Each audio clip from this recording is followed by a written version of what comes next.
referendum. Ruto, allies tell of Raila, excuse me, ODM chief demanded that the people's input on offices of opposition leader and the private CS, as I mentioned. You can read that also inside page 4 and 5 of the Daily Nation. And this was all about also the Hustler Fund. But even as the president says the cost of living has gone down, the opposition holds a different view. As Mayor leader Raila Odinga has described the Kenya Kwanza as sick but does not want treatment. Wiper leader Kalonzo Musyoka explained how the Kenya Kwanza side of the national dialogue talks was adamant on reviewing taxes and levies that have pushed the cost of fuel higher.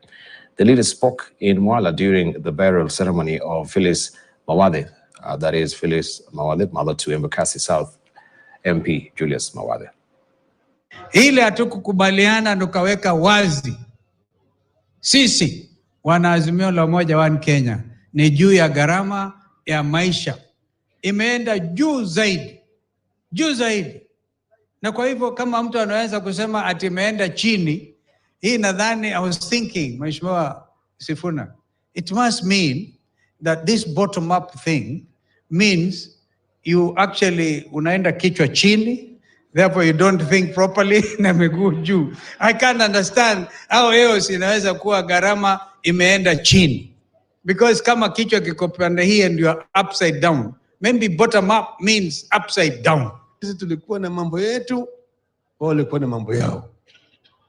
Wameongea, hii tumepata, hii tumepata, hii tumepata, imebaki moja. Muhimu zaidi, gharama ya maisha kwa wananchi. Na tulisema vile vile tutatue. Wakakataa. Kata haiwezekani. Kata haiwezekani. Sasa Kalonzo akaniuliza, tufanye nini? Jamaa wamekataa hii. Nikamwambia Kalonzo, wewe wachana hao. Jamaa ni wagonjwa. Si wagonjwa. Unajaribu kumpatia dawa na hataki. Najua yeye anaugua. Si atakufa. Wacha yeye akufe tu. All right, we just want to look at that, which way to go with the referendum calls right now. We were here just, I think this is a deja vu, and there was a report, now there's another report, and the question is, what is the way forward? Let's just begin with you, Dr. Martinolo. Dibal, I want to go back where we began. When this process began, I think I must have been with the two of these brothers of mine, except Professor, and I said that this national dialogue is a total waste of time. Nothing is going to come out of it. I'm so glad that I can sit here after that to say precisely what I say.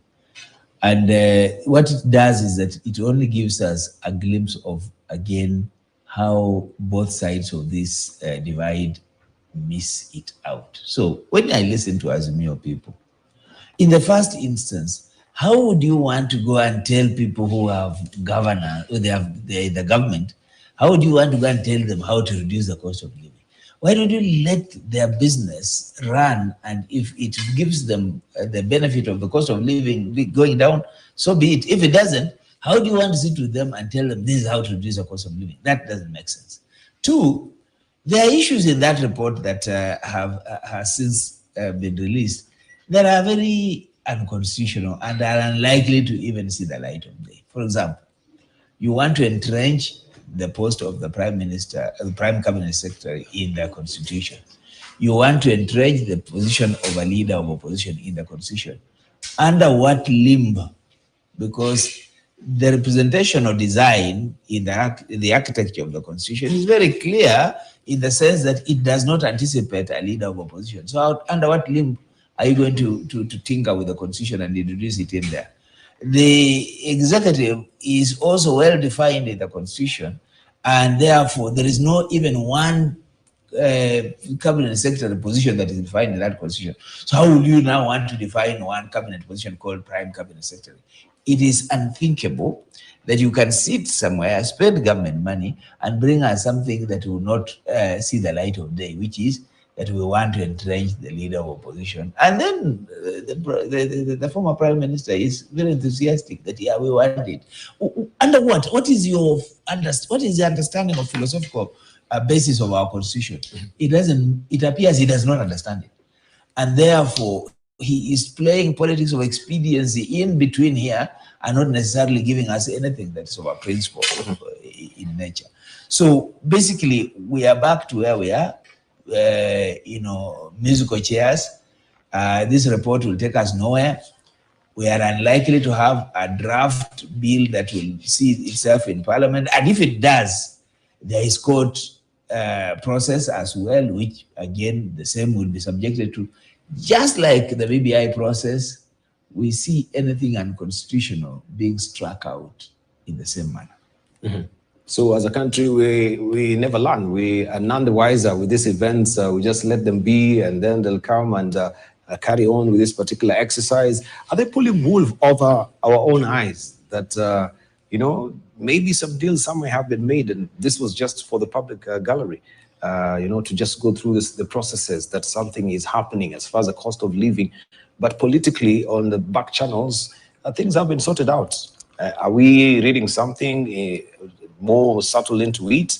And is this the death knell of the National Dialogue Committee? Let's hear from Kipruto. Well, you have skipped it, Professor, but it's as well. Okay, let's go. It's as well. It's as well. Let me say the following. For me, any discussion among brothers is very useful because as somebody who has dealt with conflict resolution, both in Somalia and in class, I do understand that when people are talking, something is bound to come out. It may not be what they intended to achieve, but there is certain byproduct. That byproduct may be more important than even the original intentions. My take about this dialogue, it's been useful even up to now, but hidden therein is the fact that President Ruto knew how BBI failed, and he went the same route, knowing that he wanted to fail this process. But it's unfortunate that some of my colleagues on the Azimio side never saw that President Ruto never intended to take this issue anywhere. But something that I say, there's a silver lining in it is that we've discussed. We've distilled the issues, we've known what is bedeviling our society. And as I've said before, it would be important for us to think not about now, but how to midwife this process so that we have a constitution that is organic to Kenyans. Because I still believe, I'm not a constitutional lawyer, and I'm not a lawyer by any stretch of imagination, but I've been a practicing politician now over 35 years, 20 in parliament and 15 out of parliament, but still active in political space. And I have a feeling that this constitution is not what Kenyans intended to give to themselves. There are certain challenges in this constitution that does not address some of our basic understanding. Because our basic understanding is that our society is a society that is deficit of trust. Why do we make a big constitution compared to the American one, which you can go through in half an hour? Ours, we made it impossible for anybody to understand this constitution, unlike the 1963 constitution, which was simpler, because that Kenyans trusted themselves. But today, Kenyans don't trust themselves, and that's why for every problem, they say we are taking a lot to parliament. For every problem, they say we have to amend the constitution. My take is, let's look at this constitution, let's discuss it. Also, once we have certain recommendations, let us freeze them so that it doesn't look that it is about today. Freeze them, deal with it in the next election. The official leader of opposition may emerge to be the current president or any other individual in that particular political space, depending on who comes number two. If he comes number two, then he becomes the official leader of opposition. But any government in power or any administration in power does not like a referendum. And that's why Ruto allies are saying we don't want a referendum, because a referendum shakes the foundation of a nation. And there is no way this document can go through without a referendum. And there lies the mischief, that the president knew there was nothing, but he thought he would have enough time in the intervening period to sort out some of the problems, which, with the fullness of time, we have realized is totally incapable of sorting out any single problem that he either inherited or created in office. All right, let's hear from Professor Itil Naitoli. Sorry, I jumped you. Yes, first I think we are arguing as if the proposals to entrench the office of the cabinet secretary, I mean, it's going to what? Prime into constitution, or the opposition, or the office of the lead opposition. We are arguing as if those who are senior proposal, they were not. Those are William Ruto proposals. Now, he even wrote a letter to Parliament before the dialogue started. But having said that, is I want to agree with both my colleagues here that William knew that the structure of government is clearly defined. He's the president, the deputy president, the attorney general, and not less than 14, and not more than 22 cabinet secretaries. Where do you insert the prime minister there? Because to do that, you need a referendum. The office, the leader of the opposition, again, the office of leader of opposition, the constitution is also very clear about the parliamentary leadership. It is the speaker, the deputy speaker, the majority leader, the minority leader, the whips, and the deputies. Where again are you supposed to put the office of the leader of the opposition? So he knew those things will require a referendum. And I want to agree with you that they have a right to reject the referendum because they can will it, given the climate that we are. Now, the dialogue was useful, if you ask me, because I've read it and I've seen they have clarified the two areas.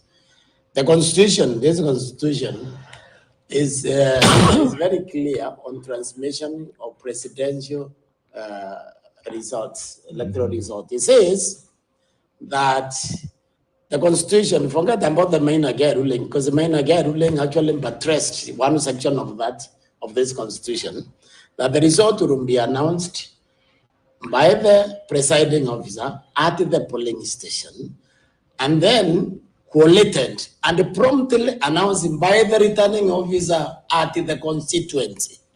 So the result that you go to Nairobi is a result from the constituency, not necessarily from the polling stations, which is what we have done in order to create, servers and all those things. That they have clarified that in this report. So it was useful in that respect. The other thing, that one is what I pick as a serious clarification. They have clarified the constitution, or they have only repeated what the constitution says? Or they have repeated now, they have created clarity. Okay? The law is never clear. So now, the thing I wanted to say is, first, I want to agree with the UDA people who are saying that rejecting Raila's proposal, because they have a right to do, they know they cannot win any referendum right now. They can't. Even if election is only today, I know they will lose. But the other thing I wanted to say is that sometimes it shocks me about the type of leaders we have and about the Kenyans themselves. Because this mantra about the other government, the previous administration, I have no idea where they come from. You have the president who was the deputy for 10 years. You have Kimani Ichung'wah, the majority leader in the parliament, who was the budget committee chairman for 8 years. You have Anthony Nduale, who was a majority leader in parliament for 8 years. So which the other government are we really discussing when these people tell us the previous, which one? This is a continuation of Jubilee. Jubilee did not perform. Jubilee are overpromised and under-delivered. This government has also failed because it was a continuation of Jubilee. It's just the Kenyans who are unable to see that we are just re-electing in Jubilee. And that is exactly what we did. We should not have done it, given that we were able to audit the Jubilee performance. Okay, so I mean, when you look at all this, and then they repeat this because they think the Kenyans are incapable of reasoned evaluation of the statement that is coming from the state. Because I'm looking what the deputy president was saying here, what the president is saying here. Okay, we don't have a previous administration in this country. What we have is the continuation of the Jubilee administration. It was unfortunate that the separation was attempted, and the opposition was basically unable to explain to the country that we are simply re-electing the same government. So I would support the discussion, like my brother here said, that whatever people talk, because even the good book says, come, let's reason it together.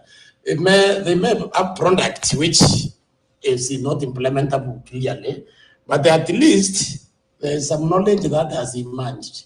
So in the next level, because I believe what they had to do, if they wanted to sort out our current mess, maybe spread the power a little bit, was simply to get the Naivasha document, committee of experts document. Yes. The one which was rejected in Naivasha in the way of our presidential system. They should have gotten that one and presented it to us. So they failed to bite the bullet. And therefore they have a report which, if they attempt to implement it, they will still go to court. And these courts, I can assure you, they will still defend the basic structure of this constitution. So the other thing I wanted to say, this document is very good. The fact that we are unable to implement it properly does not make it right. Document. Let's hear from Professor Ogela. He's been amazingly patient. Can see. You can weigh in as well. Thank you. Yeah. So, Deval, there is something that I'm supposed just to mention from the previous segment, that because they spend a lot of time criticizing my point, you must give alternative when you offer a solution. For example, the issue of telling people that parents are not being parental, but they have to look for food. You must always give alternatives. You can't tell a child, don't play with glasses and there's no football.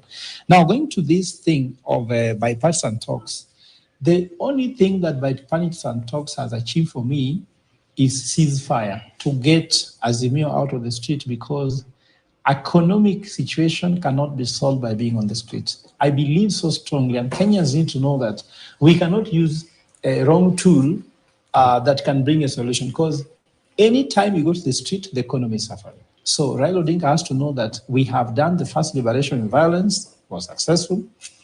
The second liberation in violence was successful. The third liberation is economic liberation. It cannot happen in an environment where there is no peace. So please, let us work with peace. Anything else can only work after peace has been there. And I ask Kenyans, please, let's be peaceful. Let's even take a covenant that we will never, ever even go to the street anyway, because we have discovered that it is not giving the results, as you said. Now, talking to the issue of the economy, like you hear Kenya Kwanza talking, according to me, you can, this is, I'm akin to going to a certain town using the wrong map. Kenya Kwanza entered government with the wrong map called bottom up, because bottom up as economic model does not exist anywhere. It's never been published by any publishing book.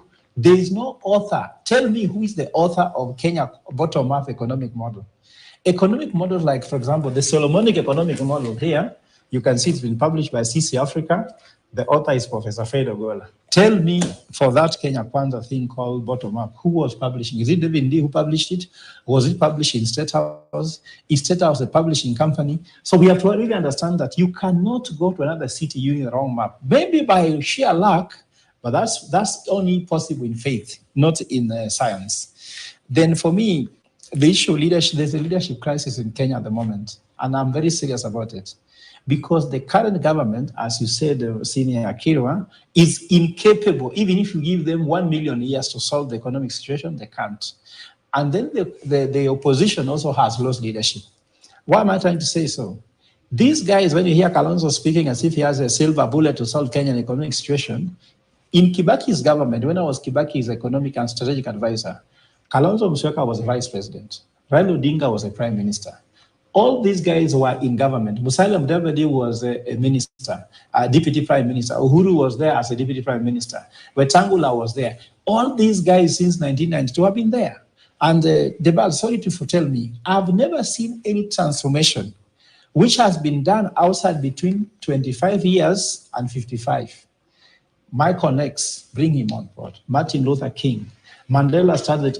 I'm telling you, these people just need to go away and let us rebirth a new Kenya. For me, there's a leadership crisis from either side because they can't. And then the NADCO report, for me, I can tell you, when Kenyans are waiting for NADCO report to solve the economic issue, this was pretentious.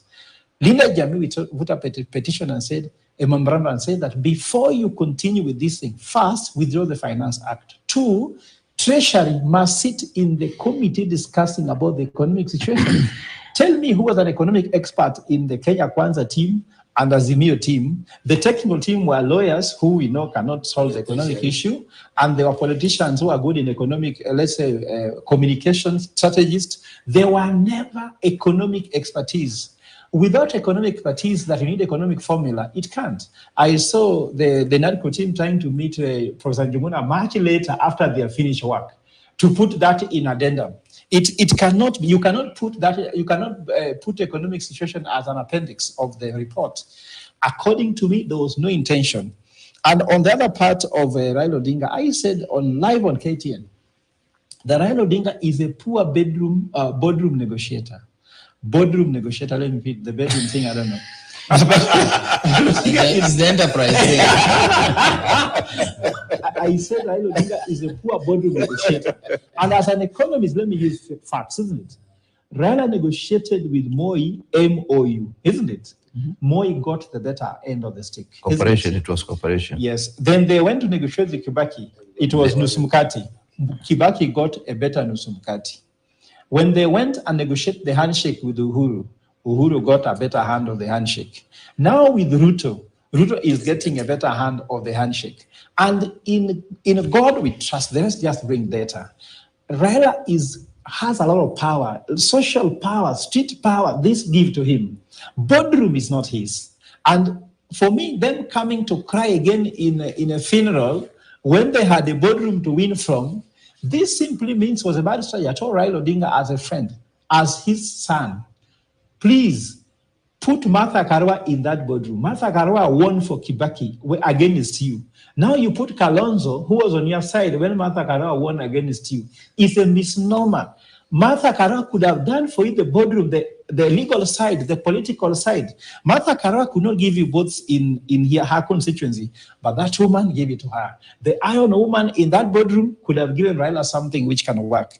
And I can tell you very well, that the creation of these offices, if they try to do, Linda Jamu will go to court, will challenge it because the illegalities that is in the report, I even wonder it was supposed to be discussed by people who are parliamentarians. And the last point I have, this report is so pedestrian. In the history of Kenya, this is the most pedestrian report we have ever seen. And I have facts here. There's nothing new this report told us before the search. For example, they said, one of the terms of reference was to discuss about the issue of IBC, isn't it? Then they come and see, let us audit IBC. But that was the report. You cannot sit in Bomas for all those months to tell us nothing new. I do not see any stock of genius that was sitting there. Even if you say that it's good about, they just repeated, regurgitated what we know. Nothing new. Kalonzo Musyoka saying that Ichungwa, with all these teams with technical expertise, given even researchers with them, given the money we spend there, for me, it is not consummate. Raila Odinga should allow the government to run, isn't it? And then wait for 2027, prepare properly for an election in 2027, and see whether they can do anything. Right. Can I say this about the bottom up? I think Ruto had a good idea. The problem is the interpretation of this idea. Because when I look at William Ruto and his policies, you'll be excused if you thought Uhuru was a communist. This is what bottom up should have been. Remove cartels from the food sector. Remove cartels from education. Remove cartels from wealth. You do those three things, you deliver bottom up because you are taking care of the most vulnerable people in society. They did not do that. They went and decided to allow the country to become a client state of the IMF and the World Bank, which is what the Americans always like to do. They don't like a strong African country, because to control you, they needed to bring you down. So the issue they are talking about, the debt, and all this is just an excuse of handing us over to the management of the people we did not elect, the IMF and the World Bank. Right. Let's hear from, first of all, from Dr. Martin Olo. Do you agree with the fact that, first of all, this was a political class negotiation? It's not really for the common mwananchi, because ultimately we can see it's not really about the cost of living, but these two offices that now want to be officiated and installed into the constitution. And Kenyans know more work, if I may use the latest lexicon that is coming to the public domain, in seeing and through the lies that actually were being taken through and peddled around, especially with these dialogues. How then do we stop the political class taking advantage of the citizens when we create a crisis and use the chaos theory so that we can actually try and make sure we benefit from the chaos theory? And it's not about the mwananchi, but it's about you. Given the epic of times that we've seen this happening from different administration with the same results, why are we none the wiser? You see, we are wiser depending on who you are saying is wiser, because the political class remains wise. They know when their interests are threatened, they know how to coalesce and come together. And that's why I was saying I have no time for a dialogue whose outcome we know, whose intentions we know, which is, the reason why you're making noise is that you don't have anything in your mouth. You should have that one come. Let's have a conversation here so that you cool the tempers, you cool the demonstrations and so on. So the elite capture of our political, the elite capture of our political culture is such that whenever their interests are threatened, they will always come together and agree. So Raila is a threat to Ruto's presidency. What do? Just dangle a few things around him, and then he comes actually on the TV and says, yeah, the report is good. And all of us with naked eyes cannot see anything good about that report. And there I agree with the professor that there's nothing earth-shattering or no new ground broken. If they come and give you an old and tired thing like, let us expand the selection committee or panel of IBC to 9, which means the same regional lords, that the regional lords should come, so that we get how many commissioners, 5 or 9, so that each lord brings a commissioner. I mean, how does that improve elections? How does it improve the management of the electoral process? The solutions we will come along with are the tired solutions where we want to look at the provinces, we want to look at the regions. We are not looking at competence. So yes, this report, and indeed the charade around it, is reminiscent of our elite capture of our politics. Small wonder that they can come out of that and start telling us about state capture. Now, if you start talking about state capture, who else would you be talking about? Because you'll be talking about the same guys capturing us captives, making us their captives in terms of peddling their whims. I would challenge Raila Odinga to tell me, so what is this about leader of opposition that you think is important for Kenyans? How does that improve the Kenyans' lives? I mean, it can't possibly be. And indeed, as you say, it was the ideas that the president first wrote when he took over and said, look, this is what I want, this is what I want. Again, even from that penning, the fact that he's the one who penned the ideas to the National Assembly, is the very argument that was being used against Uhuru's involvement in the BBI process. So if you tell me that these ideas are parliamentary led, we will tell you no. It is the executive and the elite that have propagated these ideas. So at the end of the day, again, it will be subject to the court's interpretation. So my take of all these things is that, and I hear when my colleagues say that talking is important, dialogue is important, that's fine. But you don't talk when you know what your result is. You don't talk when you know what your intentions is to hoodwink Kenyans. When you know is your intentions to throw a little bit of sand in our faces so that we can sleep a little bit, and then you pass a few things. I say this of BBI, that it was so underwhelming when we spent so much money and came up with such a cavalier report in BBI. Same, what is it? What are they saying new? Zero. Same tired, beaten statements around our cohesion, our politics, our ethnicity and so on. We will not grow in that manner. We will only grow radically. Now, a little bit on this bottom-up thing. The bottom-up concept means a lot if you look at it. In terms of economics and budgeting, it means zero budgeting. It means you come down to the bottom and build up your budget upwards by factoring in aspects that then take care of the various circumstances that you want. Now, whether you remove cartels or whatever you do, unless you say, let's get down to the basic, dismantle the budgeting structure, which, as we know today, it is what you call in public policy an incrementalist approach, so that you only increase on what there is and not necessarily overhaul it. So you go to the ministry, it's intact. You're only adding maybe 30%. You go to every sector you go to in terms of budgeting, it's just you're adding on what there is, you're not reconstructing it.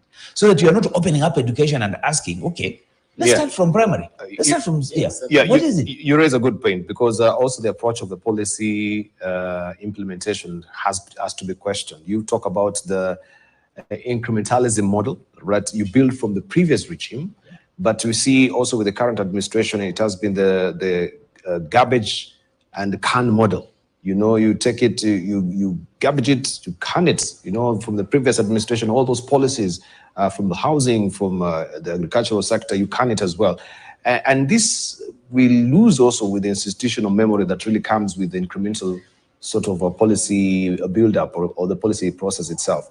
But we'll come back to that. Let's come back to that, though, what I want to say. Yeah, because when we come with the different, and this has been happening with every administration, even on the county level, that the governor will come, you will outface the entire,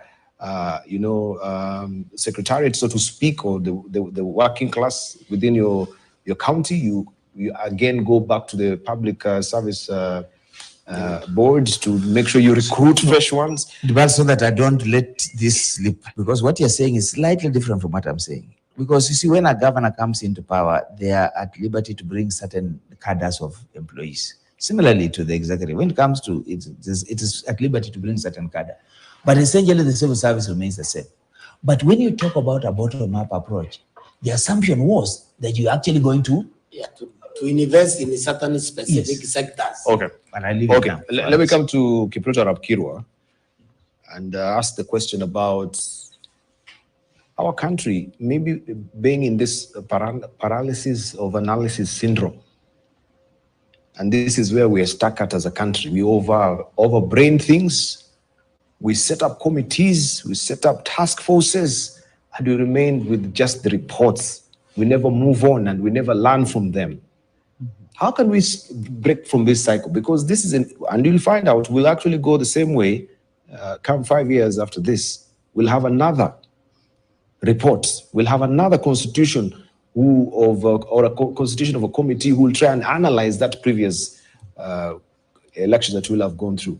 But how can we save ourselves from this sort of paralysis of analysis that we are in? First of all, do you agree with that assessment, or maybe it is far-fetched? Any of you? Yeah. The answer is also there with Kenyans. As long as Kenyans allow themselves to be pigeonholed into enclaves of political discourse, they are likely to run the risk of electing another team of cartels. While I do appreciate William Ruto wanted to remove the cartels, he forgot that it is the cartels who took him to office through the funding process. And therefore, you are removing cartels from the other team, replacing them with your own cartels. And because these cartels, their prime motive is to make more money, because they gave you money not because you are the most qualified person, but they knew they are likely to work with you for purposes of enhancing their revenue collection, they did what they are doing, what they are doing, because they had no intention of making it better for Kenyans. They wanted to make it better for themselves. That is my worry.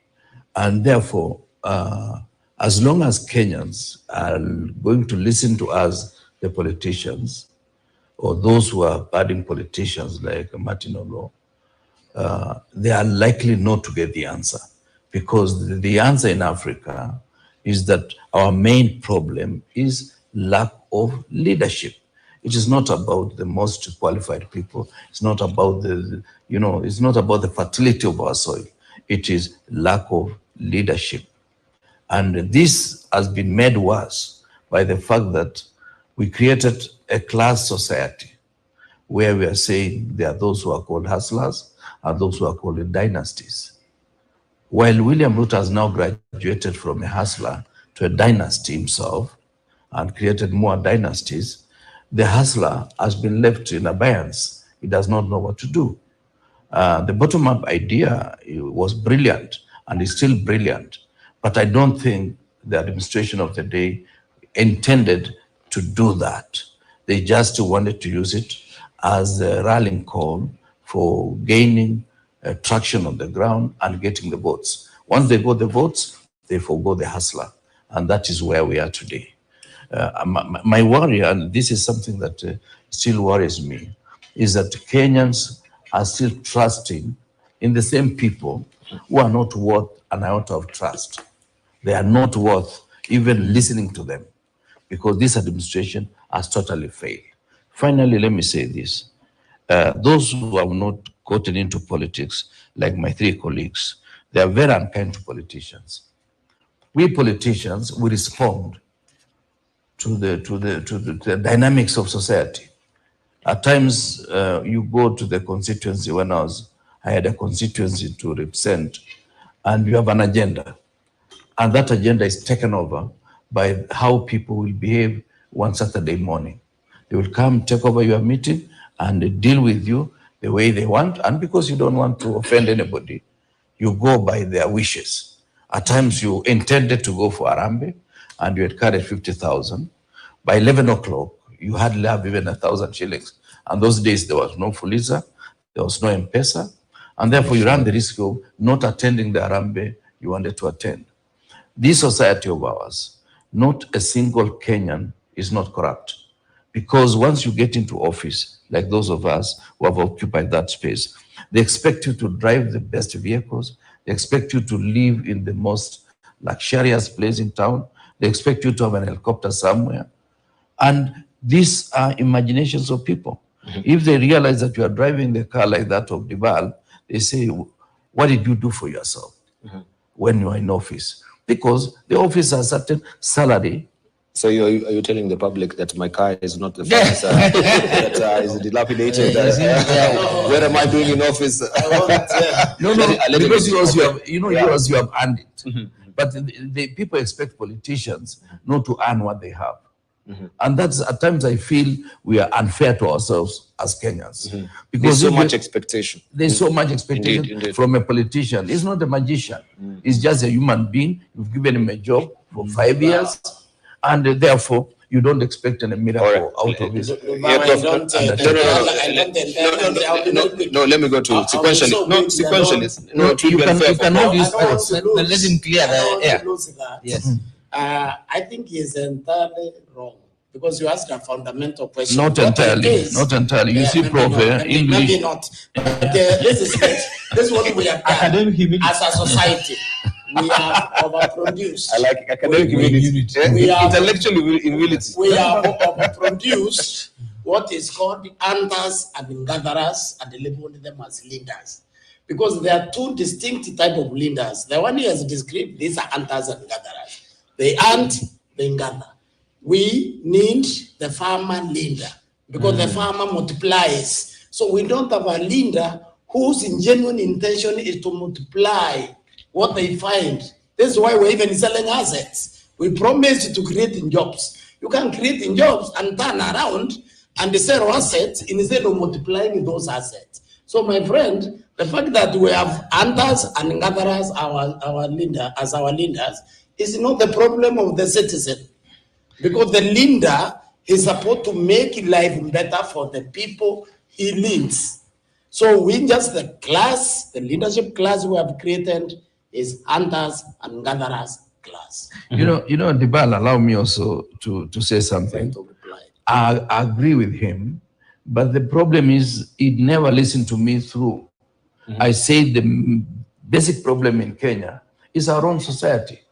We elect people without discerning their intentions. Prof here may have the best intentions for Kenyans, but we'll never listen to him because he does not have the convoy that other guys will have. He does not have the capacity to mobilize enough guys to cause trouble. Because you see, at times when you hear trouble in political parties, it's actually meant to raise the presence of that particular political arrangement. So he does not have enough resources to cause trouble. And without trouble, he will not be heard. He may have the best ideas for Kenya, but we'll hear you.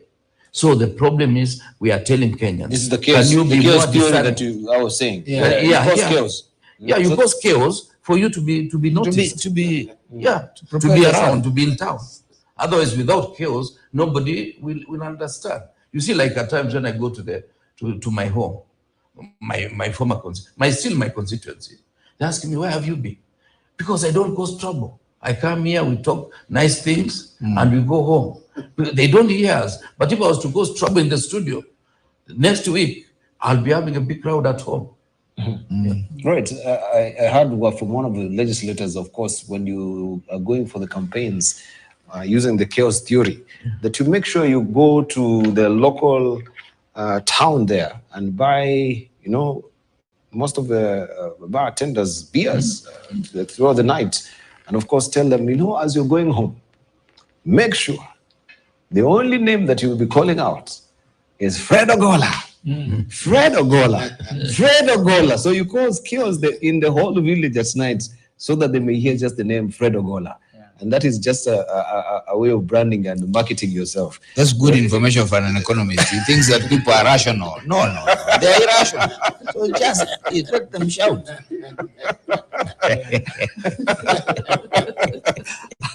All right, Fred, we want to take a short break, but these issues that is being raised, I wanted just to show this particular picture, that even when the economy is really tanking, we have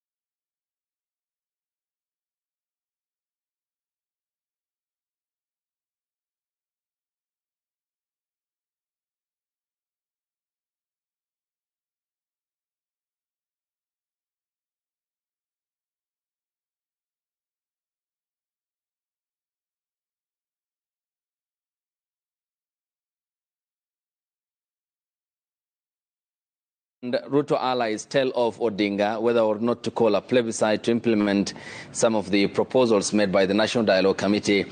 And the report appears, according to the paper, to be the next battleground for the president and the Azimio leader, Raila Odinga.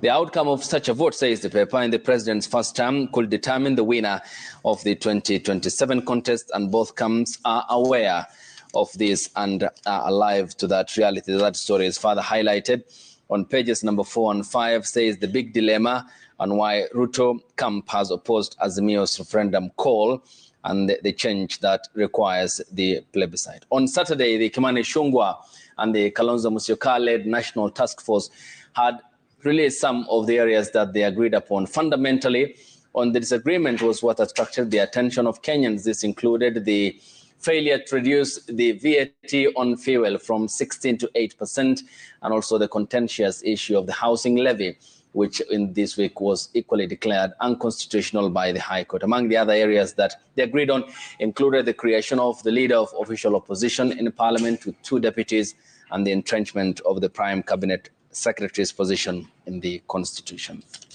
This as the ODM chief demanded the people's input on offices of the opposition leader and also that of the Prime Cabinet Secretary. Ladies and gentlemen, thank you for your time. I wonder whether you have been heard, and starting with you, Angel, and if yes, were your recommendations considered? If no, why do you think there has been systematic and deliberate under-acknowledgement of young people in this country by the political elite? Good morning, Ayub.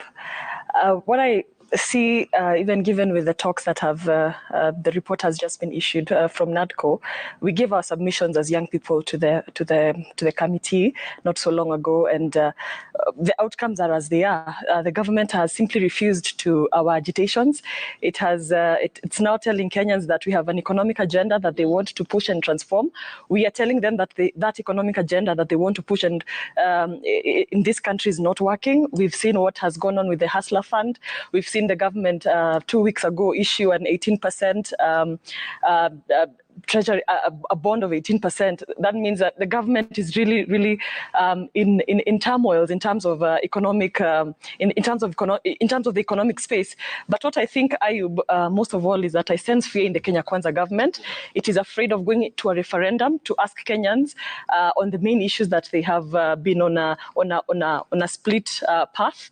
I think that the Kenya Kwanza government is scared of even putting together the IEBC, because currently we cannot even have by-elections in constituencies and wards across the country. It's our right as Kenyans to be able to have representation and to be able to express that right through a by-election where necessary.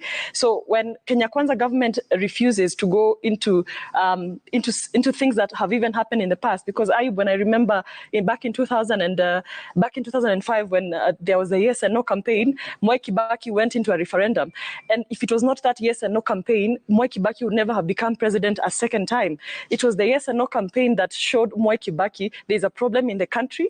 Immediately after losing that election, that referendum, he went to restructure cabinet by putting a hold on his cabinet, restructuring his strategy, and went into winning the election in the next round. So what the Kenya Kwanza government is afraid of is going to face Kenyans and asking them, is their government working properly? Because they've said the things that they are implementing, they have the mandate from Kenyans. Now we are telling them that we need to go back to Kenyans and ask them, are they comfortable, are they content with this social contract between Kenya Kwanza and the people of Kenya? Okay, Kelvin Ayodi, do you see yourself in the report issued by Kalonzo Musyoka and Kimani Ichung'wah? Thank you, Ayub. In that report, there is nothing that benefits a youth. Most things that have been highlighted exactly based on the summary that we've read, you realize that most of them benefit all those top people. According to Article 260 of the Constitution, a youth is someone who is between 18 years and 34 years. So when you see those recommendations made here, for example, when you entrench the office of CS, those things that are important, those things that are important to politicians. But when you talk about things that are important to us youth and the country, at large, you realize that those things were not agreed. For example, in that report, we were told that the cost of living, the two committees, the two from both sides, Azimio and Kenya Kwanza, they did not agree. And the cost of living is much important. So in my opinion, I would suggest that if those issues are to be brought into a referendum, let us be given an opportunity to vote separately, so that we have what cost of living, have another item separately, so that we are not voting as one thing and everything passes. Okay. Mohammed, is there a satisfaction around, from the young people's perspective, in regards to the areas agreed upon by the committee and fundamentally the two areas that they disagreed upon?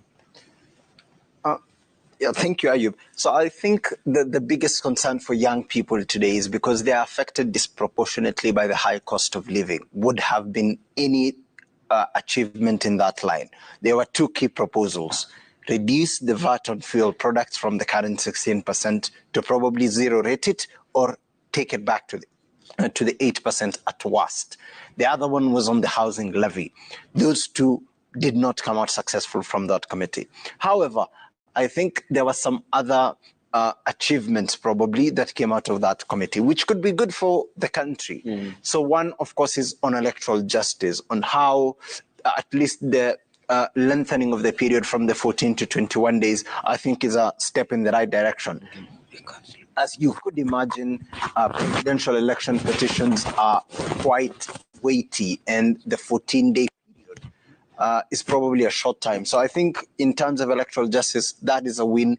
And if that benefits the country, I think it also benefits young people in the long run. However, key takeaways, which should have been the cost of living, did not succeed. And I don't think the youth have a lot of benefit to claim from the recommendations of that committee. Okay, Gabriela, I mean, was this more or less a focus on what satisfies the political class and what doesn't satisfy the common Mwananchi, because Kenyans expected the high cost of living to have been a major issue that the committee agreed upon in lessening the burden on the shoulders of Kenyans? Yeah, it focused more on political positions, because first we didn't expect more about the cost of living, because our the finance bill took care of it. It is now a bill. We didn't expect more out of this committee. But you see, when the talk started, it was more of silencing the opposition leader, not to continue with the maandamano. But I think, to me, it was focusing more on creating positions for themselves, because they created office of the of prime minister and of opposition leader. It never focuses on citizens. Yeah. Emmanuel, does it point to areas that they agreed upon and fundamentally the entire report? Because what we had was majorly what they agreed upon and what fundamentally they did disagree upon. Do you think they had, that reflects the main reason as to why we are here, of the economic challenges that we have, rather than the constitutional issues that they largely dwelled on as a committee? Okay, Ayub, first of all, thank you for this opportunity.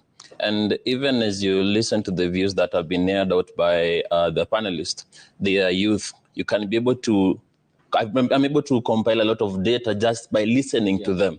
And coming from Polytrack Africa, a company that focuses on getting and gathering analysis on data, particularly to create that political insight that may be able to allow these leaders to be able to make the decisions that are very much informed, I get the perception that the ear on the ground, particularly to be able to gauge what the youth were feeling, what they wanted addressed in this particular communication, was not something that was addressed.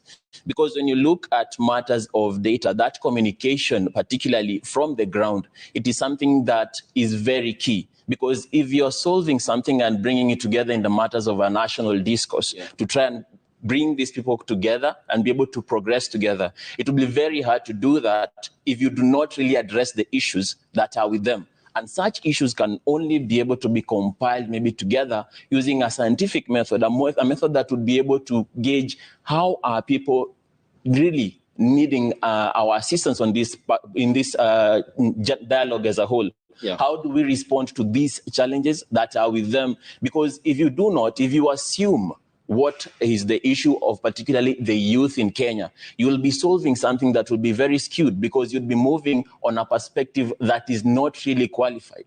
So in my perception, I would, rather on my independent opinion, I would say that I view a motion to try and solve a problem without really analyzing the problem as a whole in matters focused on the youth. Okay, Angel, given that what we at the moment see, more or less according to some drafters of this constitution, as the committee more or less focusing on questions that they have framed they themselves, and not addressing the economic challenges that Kenyans are facing at the moment, is it an indication of how Kenya's political establishment is selfish when it comes to its interests, government and opposition all here, and converge at a point of interest to feed from the same trough and forgetting about all the other issues, including the pressing problems that are affecting the young people? Well, we've had misplaced priorities as a country, but the only arm or the only space that that is able to question government properly is Kenyans. If Kenyans do not put enough pressure for these issues to be put at the top of the agenda, then that becomes a different story altogether. But then even when you look at our constitution and how it came to be, and when we talk about inequitable distribution of resources and things to do with boundaries review and so on and so forth, then we go back and ask ourselves, how did we come to get to have a constitution of Kenya 2010? And when we look at that constitution came at a time when the country was at a quagmire. It was just after going through a very difficult 2007 post-election violence, and then 3 years later, it was necessary for us to have a constitution that would unite the country. That constitution was put together to solve a different issue at that time, and then that's why 10 years later or 12 years later, we are coming to see that it is not really addressing the real challenges that the country is facing. It was meant to solve a particular issue at that time, to bring the country together, to show the country that we can actually, to show Kenyans that government can come to their doorstep, which is not really what we've seen, so on and so forth. But then again, it achieved a quantitative agenda other than a qualitative one. We don't feel that our laws that govern this country actually protect us and actually speak to the needs that we actually are facing today. And the world is changing, Kenya is transforming, Kenya is moving, things are opening up. And if we do not address the challenges as they come up, if our laws are the ones that are going to keep on holding us back, then we need to go back and review what is really guiding us as a country. Okay. Kelvin, do we have a problem with our governance structure in the task force recommending, for example, the creation of official opposition leaders' office with 2 deputies, entrenching the prime cabinet secretary's position in the constitution, or we have an economic challenge that in the first place led to the committee to sit at the bombers of Kenya and come up with firm deliberations on how the economy can be addressed? Yeah, in a political view, we have governance structure, but according to the law and according to the constitution, everything is clear. So I realize that most things that politicians do, it's their interest first, and then our interest comes last. And in most cases, we realize that those interests will never be met. For example, if a legislator today morning tables to a parliament that they want a pay rise, you never hear Azmi or Kenya Kwanza there. But when we start talking about this structure and everything, you see even them, you'll see each other fighting in the parliament. So in my opinion, when it comes to political views on governance structure, there is a problem. But when it comes to law and constitution, our government is okay. And I'm wondering why politicians would want to make the country go into a political burden. We already have enough leaders that we are facing it hard to cater for their allowances, to cater for their salaries and everything else. But still, we are still thinking of adding more oppositions to make our expenses as a country go high. I realize that the United States, it is so large like Africa itself, huh? But those leaders are not even 2,000. When you join governors, those Congress together, they're not even 2,000. Here in Kenya, MCS alone are 1,500 and more. And we still want more leaders. So, and we are still saying that we have governance issue. So in my opinion, when it comes to law, everything is okay. But when it comes to political views, we have problems. Okay, I mean, when you, Mohammed, look at entirely how this was meant to have been the easy, immediate fix to our problems, I mean, forestall other street protests, the opposition had organized starting March into April, and before the president had called for the first bipartisan committee, which never lived up to the expectations of Kenyans, then the National Dialogue Committee, coming up with areas that largely were constitutional than the economic challenges facing Kenyans. Why do you think that there was no consensus on the major issues that Kenyans wanted answers on? Because they never set out to resolve those issues. This was never a committee set out to resolve key pressing economic issues facing Kenyans. This was merely a political setup to settle political scores and to satisfy political ambitions. Has it achieved those ambitions, or at least those goals?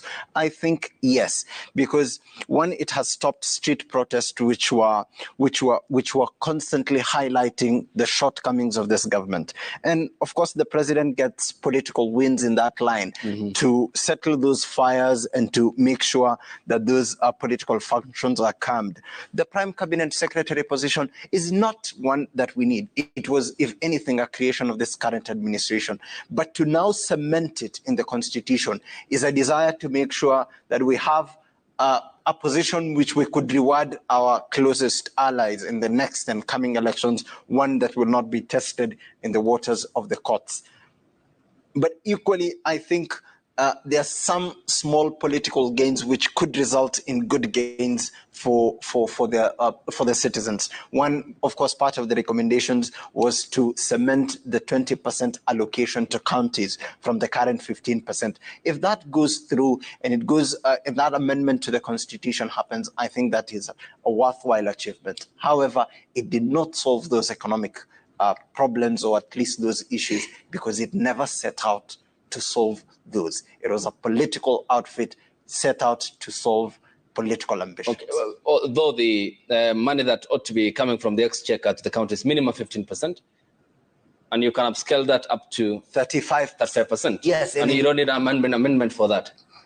You're right. Yeah. But the thing is, the absence of that that sort of constitutional mandate, it becomes one of political goodwill, whether we want or not. Part of his campaign promises was we were going to take that to 35%, but immediately they come, we do not see any attempt to do that, because they do not want more money going to counties. But when we have at least a constitutional mandate, what we get is a minimum rise of 5% from the current 15%. Yes, Andrew, bringing you in.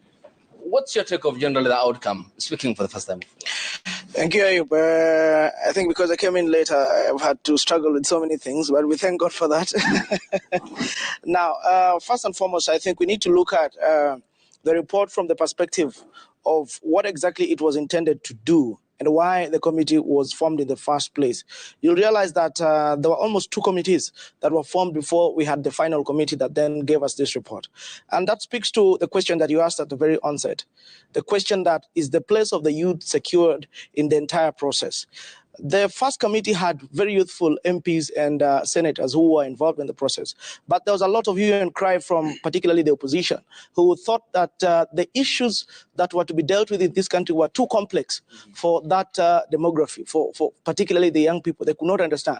And I remember even at the conception of the committee that dealt with the BBI, there was cry as well. And I remember Senator Sakaja then and a lot of other young legislators putting a lot of pressure on the president then, Uhuru Kenyatta, and Raila Odinga to incorporate young people in the process. And there was a very clear response that the issues of this country were too complex for the understanding of the young people. And I think that is the manner in which the political class views, particularly those in the opposition, view the young people. They think we don't have the capacity, or the young people generally don't have the capacity to understand what goes on in the country and cannot weave solutions.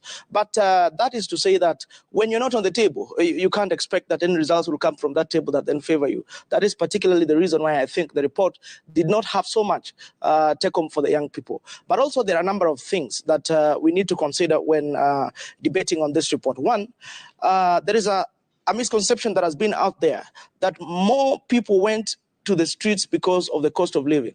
I actually don't believe people went to the streets because of the cost of living.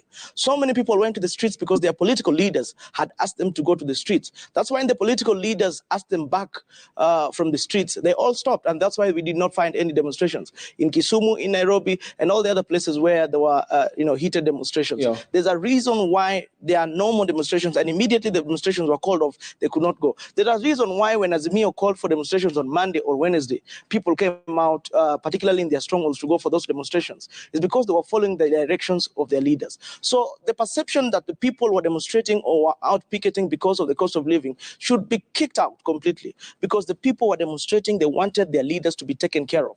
their political interests to be taken care of.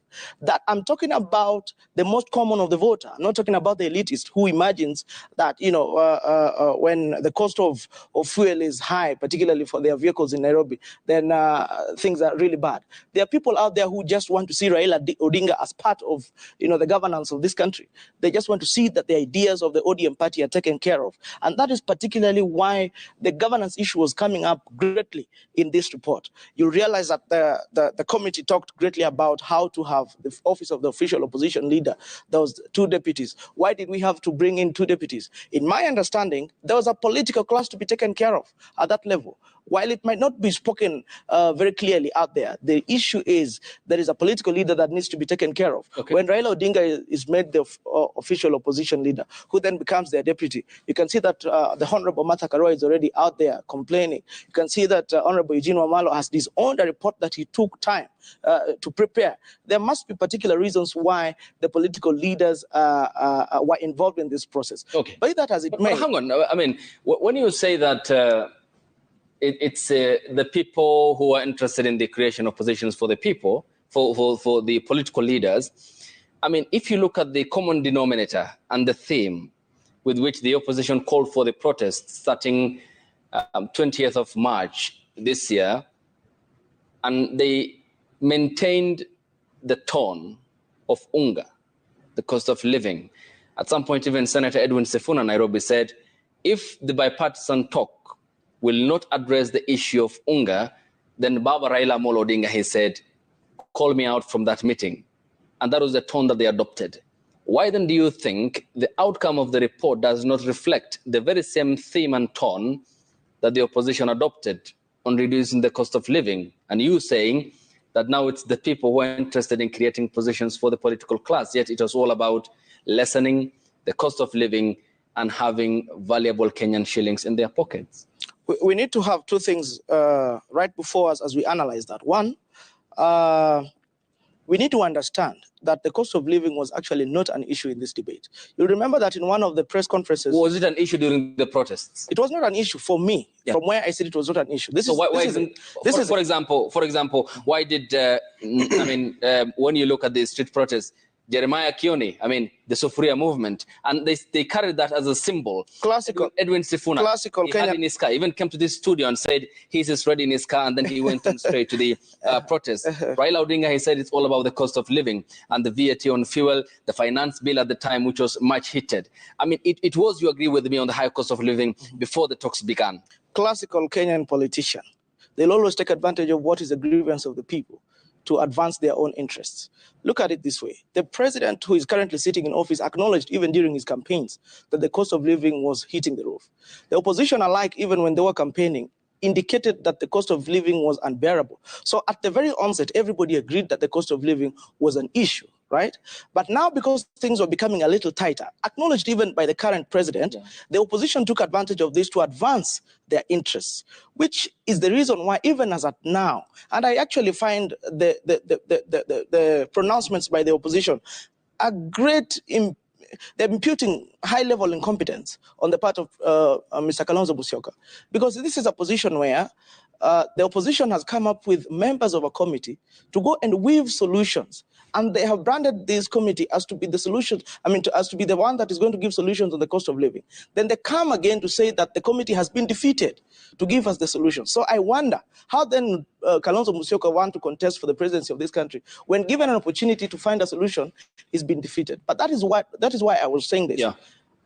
The cost of living as it is supposed to be handled, and I was here last time and I told you, I don't think a committee can sit down and converse and give us solutions on the cost of living. The imagination of a Kenyan at the common level is that this committee would have given us a solution in the sense that we have said the president is supposed to give us subsidies for UNGA. We have given a recommendation that the cost of fuel should be reduced by this much percentage. That is not how a country would have been run in the first place. The cost of living, in my view, should be attended to systematically in the manner in which this government is doing it. Are we talking about subsidizing production? That is what exactly they're doing. Are we talking about dealing with compartmentalizing agriculture, allowing our farmers to be registered. That is the way in which we can deal with the issues of the cost of living. Okay. But demanding that a report then declares that the cost of living has gone down and that everybody will go out there and clap that the cost of living has gone down, that would be asking for. If I may add on to what, if I may add on to what my friend Ascon is saying, we cannot really separate politics from the economy. And when Ascon talks about campaign promises that were made by the current president, we are reminded of how he talked about a bottom-up transformation agenda, which he's now calling the better agenda that he's running in his government. I think this government got into office under the pretense that they're going to transform our economy. And that is what Kenyans elected. When you elect, even when you get married to someone, there are things that you are expecting. There are some expectations you have from that marriage, from that union. But what Kenyans elected, what Kenyans supported in 2022 last year is not what they are getting at the moment. Kenyans elected, Kenyans were expecting to see the cost of living going down. They expected to see that they are able to access services better, because Ruto campaigned and stood on top of cars and said that Uhuru Kenyatta is a problem we have in this country, Raila Odinga is a problem we have in this country, and once those people are out of the picture, we'll be able to run this country better. But what has happened? He's making mistakes left, right, and center. He has not been able to put this country together. I think he thought that getting, there are two things in politics. There's campaigning and getting into office, and then there's the aspect of governance. We may have perfected the art of getting into office, how you lie to Kenyans, the way he lied to Kenyans, but then there's getting into office and getting the work done. And that is something the Kenya Kwanza administration has failed completely. Okay, when we get back from the break, I'll start with you, Gabriela, and Ayodi. It seems that the political class is now singing from the same hymn sheet, and I'll be quoting what Odinga had said largely on the areas that the committee agreed upon. The hashtag on X is Daybreak. The SMS code is 22422 at Citizen TV Kenya and at Ayub Abdikadir. When we get back from the break, we continue with the discussion here on the broadcast. Stay tuned.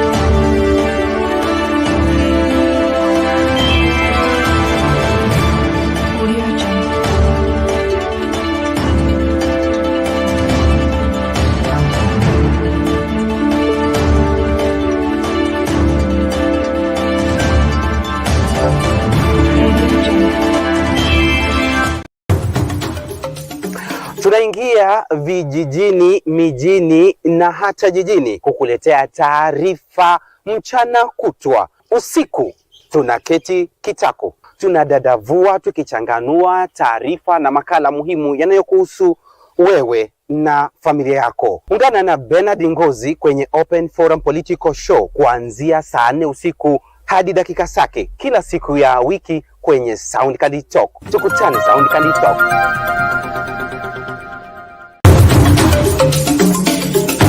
Sisi vile sio wote ambao wanataka ugomvi kwa sababu ya ugomvi. Niwaambia nyinyi ni wajinga mkimfuata Ruto. Mkadhani tunawadanganya. Jeti ya Ruto. Hii maisha ya Ruto ni stress na ni stress. Mungu wewe umetukosea.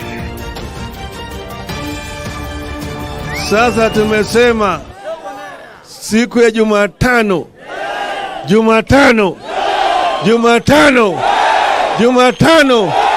Uko tayari? Uko tayari? Tumesema sisi si majambazi.